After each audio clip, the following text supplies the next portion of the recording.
So if we look at another condition such as menopause, well, it's not a condition, it's a life stage rather than a condition, but clearly it compromises a woman's ability to function very often. There's all sorts of issues to contend with, things like brain fog, for example, hot flashes. There's an increased likelihood that people are going to experience depression. There's going to be sort of sexual dysfunction very often, and there's tens of symptoms that women experience when they're undergoing the menopause. And one of the things that's important, and comes back to this sort of holistic approach that we talked about at the very beginning, it's about recognizing the individual as an individual, that they're not just experiencing hot flashes.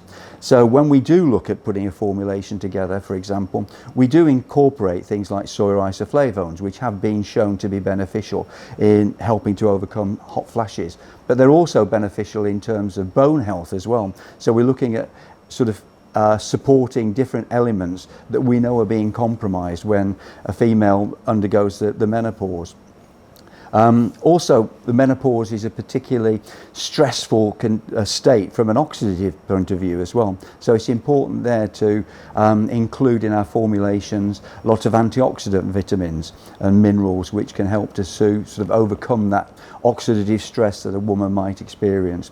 And then it's about also making sure that they end up with the right sort of micronutrient support. We do know that a lot of women at that particular age, their diet does tend to be deficient in things like vitamin D, magnesium, other vitamins and minerals that might be beneficial to help to overcome the particular symptoms that they might be experiencing. Then if as I mentioned before, if there are issues associated with the menopause like insomnia, then we can look at incorporating the sorts of approaches that we've talked about for insomnia, because things like tryptophan have been shown to be beneficial to support hot flashes, for example. And then the increase in mood symptoms very often associated with the menopause can be helped by using the sort of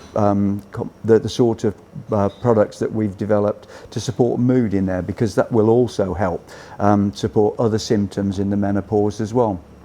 So it isn't just about sort of looking at the most frequently seen symptoms that a woman might experience when they're undergoing menopause. It's about looking holistically at the individual and how we can support the individual from a nutritional perspective to help them to experience less dramatic symptoms than they might have experienced otherwise, had they not looked to support the menopause with the nutritional components that we're delivering, the botanicals.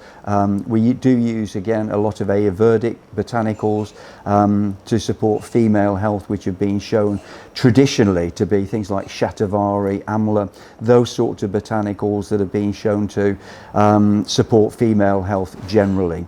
And then clearly from a botanical perspective as well, there's I mentioned earlier about cognitive function, supporting that sort of, very often there's that sort of mental fog that some women experience when they undergo the menopause, including a botanical complex in there that will help to support general cognitive function as well.